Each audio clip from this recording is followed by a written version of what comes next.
السلام عليكم. في هذا الفيديو غادي نشارك معكم الدجاج ديال كينتاكي اولا دجاج KFC في خيضات ديال الدجاج اللي كيكونوا مقليين. جبت لكم الوصفه ديال المطاعم اللي ما فيهاش النشا وما فيهاش البيض، كيجيو بنان في المذاق، طريين من الداخل ومقرمشين على برا، وكيحافظوا على القرمشه ديالهم لاطول مده ممكنه، ولو انهم كيبردوا كيبقاو مقرمشين والمذاق ديالهم ولا اروع. من اليوم ما باقينش تشريوهم. من هذا الفيديو غادي نتوليو كتحضروهم بالبيوت ديالكم مع سلطه ديال الكولسلو اللي كتجي من اروع ما يكون. سلطه اللي معروفه في KFC كتقدم بزاف مع الدجاج المقلي، واسهل السلطات ولكن المذاق ديالها مميز ومختلف.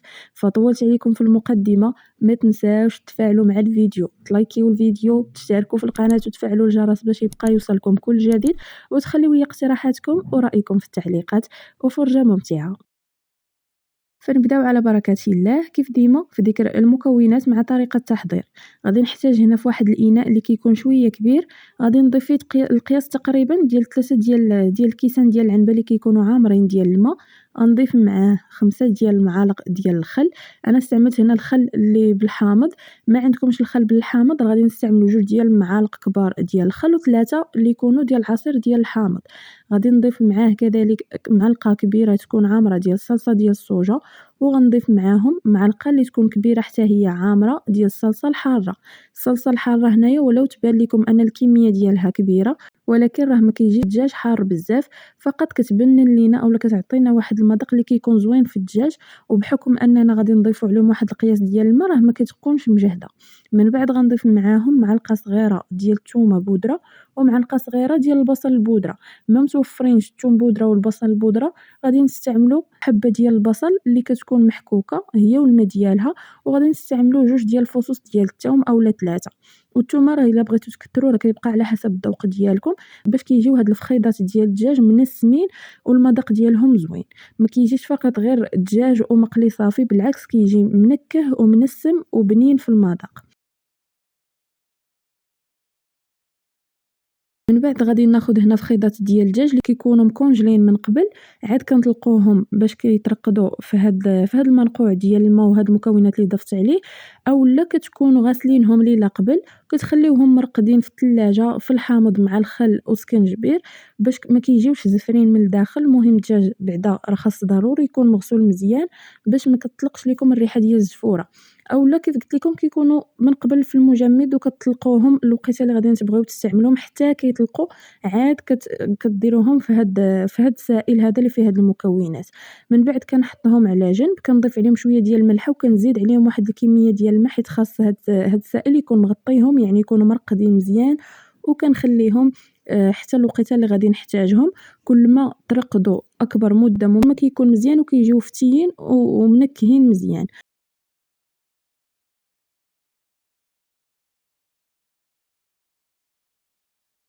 هنايا في جهة أخرى غادي ندوز باش كنحضر سلطة ديال الكولسلو اللي غادي نحتاج فيها نصف حبة متوسطة ديال الكرومب كيف ما واضح عندكم، اللي هو ليشو اللي معروف عندنا حنا في المغرب كنقولوا ليه ليشو. استعملت نص حبة اللي كتكون متوسطة ماشي كبيرة بزاف وماشي هادوك الكركيبات اللي كيكونوا صغار، ماشي يعني دوك الحبات اللي كيكونوا صغار. قسمتها على جوج، من بعد ما زولت ليها هذاك الفوق ديالها غسلتها. هنا قسمتها على جوج، غادي نبدا كنقطعها شرائح بحال الشكل ديال البصله. هنايا الصراحه نسيت واش عندي الهاشوار، اما من الاحسن انكم تهاشيوها في الهاشوار، كتكون صراحه طريقه عمليه وسريعه على هادي.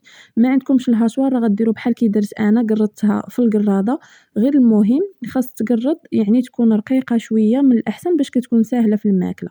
بنفس الطريقة بالنسبة للربع الآخر حتى هو قرّضتو، كنحطو على جنب هنا في الإناء اللي غادي نخلط فيه المكونات كاملين.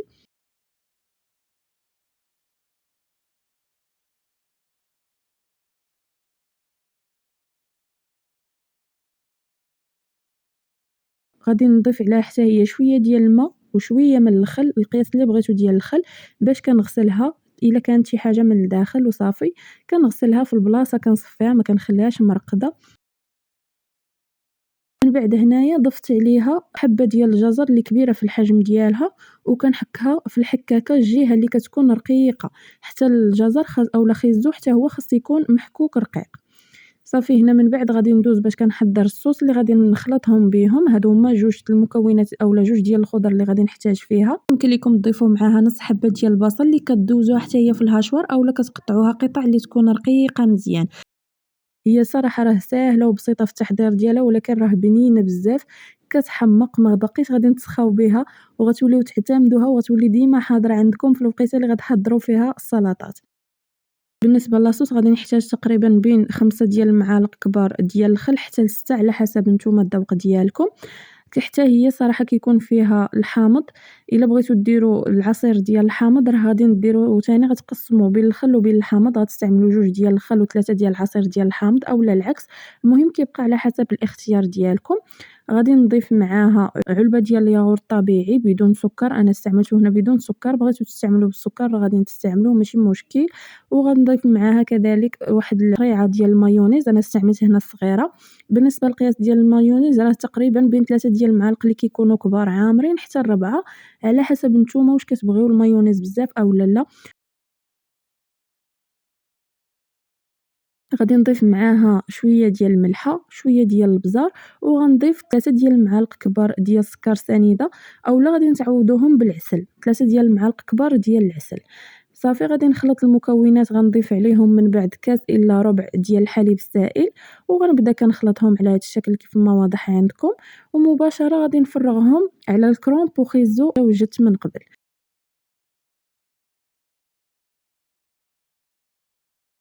كنبدا كنخلطهم مزيان وصافي هذه هي السلطة ها هي واجدة وكتجي من أروع ما يكون، راه شحال ما سكرتها ليكم ما غادي تعرفوني علاش كنهضر حتى تجربوها، والناس اللي مجربينها وشافوا هذا الفيديو خليو لي الرأي ديالكم في التعليقات كيفاش جاتكم هاد السلطة.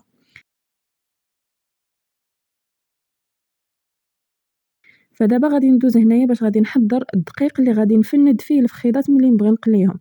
خديت هنايا شوية ديال الدقيق الكمية غير محددة، أنا هنا خدمت عيني ميزاني حتى نتومايا بنفس الطريقة على حسب القياس ديال الفخيضات اللي غادي تستعملوا أولا صدر ديال الدجاج، يعني ماشي ضروري تقيدوا غير بالفخيضات ديال الدجاج، راه يمكن ليكم تستعملوا حتى صدر ديال الدجاج اللي كتقطعوه على شكل اللي كيكون طولي، وحتى هو كتستعملوه بنفس الطريقة مع نفس المكونات اللي ذكرت معاكم.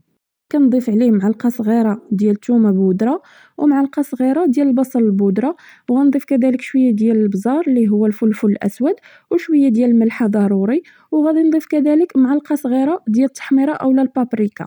هنايا يمكن ليكم تضيفوا الفلفل الحار، إلا ما بغيتوش تضيفوه في الماء اللي حطيت فيه هادوك المكونات راه يمكن ليكم تستعملوا هنايا الفلفلة حارة في الدقيق، أنا ما عنديش البودرة داك الشي علاش استعملت الصلصة ديال الحار في السائل اللي غادي نرقد فيه الفخيضات، وهاد الشي راه كيبقى بطبيعة الحال اختياري.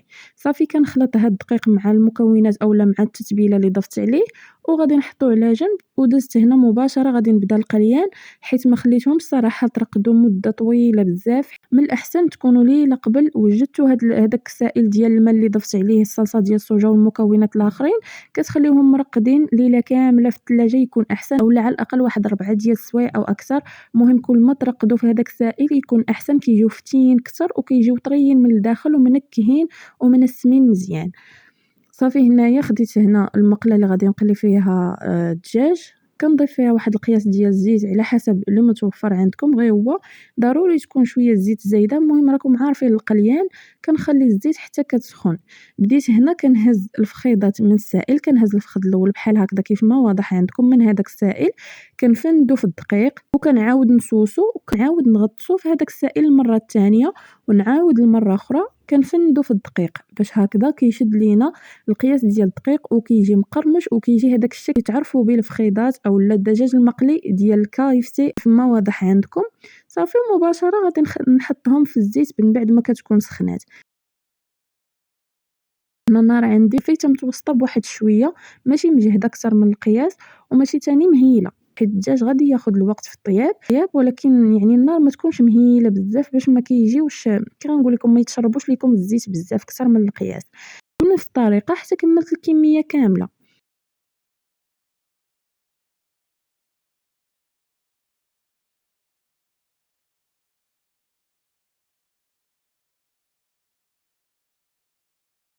الطياب كنبقى كل مرة كنقلب الفخيدات بحال هكذا كما واضح عندكم في الفيديو. المهم راه القليان راه واضح ومفهوم، يعني كلشي عارف كيفاش غيقلي اي حاجه. الدجاج راه كيحتاج شويه ديال الطياب، كنبقى مره كنقلب باش كيجي محمر ومذهب من الوجه ديالو كامل وبشكل اللي كيكون متساوي، يعني كيجي كامل واحد اللون واحد وفي نفس الوقت كيجي كامل طيب من الداخل. كنبقى على نفس الطريقه. ملي كيبانوا ليا بداو كيتذهبوا راه غادي ياخذوا لكم شويه ديال الوقت. كيبانوا لكم بداو كيتذهبوا، ملي كنبدا كنهزهم شويه بشويه بحال هكذا، اولا كتهزوا الفخيط الاول كتشوفوا واش طيب هو هذاك من الداخل صافي، وكتبداو كتحيدوهم. ضروري هنايا خديت واحد الطبيسيل اللي كنكون فرشته بالبابي كويزين كما واضح عندكم، وكنبدا كنحطهم بحال هكذا صافي. الطريقه راها واضحه. بنفس الطريقه كنكمل الكميه اللي عندي كامله. كناخذ حتى هما الفخيضات نفندهم في الدقيق، نعاود نردهم في داك المحلول، نعاود ثاني نفندهم في الدقيق ونحط في المقله، وهكذا حتى كملت الكميه اللي عندي كامله. وهنا الشكل كيف ما واضح عندكم من بعد ما ساليت، هذا هو الشكل ديالهم. كيجيو صراحة من أروع ما يكون، تقرميشة من داك الشي رفيع. أنا غنخلي لكم الصوت في الأخير. تقرميشة من داك الشي رفيع وراه بردوا وبقاو شحال وهما باردين وبقات تقرميشة كيف ما هي، بحال إلا يلاه طيبين يلاه مقليين. أما السلطة راه من أروع ما يكون، جربوهم بهاد الطريقة كيجيو فتيين من الداخل لذاذ بزاف، ما باقينش تشريوهم بالثمن اللي كيكون غالي. وجدوهم فقط بالبيوت ديالكم، عرفوا شنو كتاكلوا، شي حاجة من يديكم من أروع ما يكون. غيعجبوا وليداتكم غيعجبوكم. كتقدموهم بالصحة والراحة. تقدموهم مع لاصوص ديال المايونيز اولا صوص ديال الكيتشوب اولا اي صوص نتوما كتفضلوها. بسم الله بسم الله.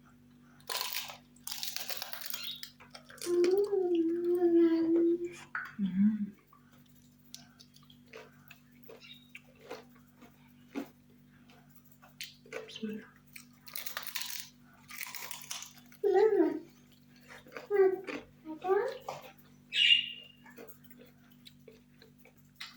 حتى لهنا وصلنا لنهاية الفيديو. نخليكم على خير، تلاقاو إن شاء الله في فيديو جديد مع وصفة جديدة. دمتم بخير وبألف صحة وعافية.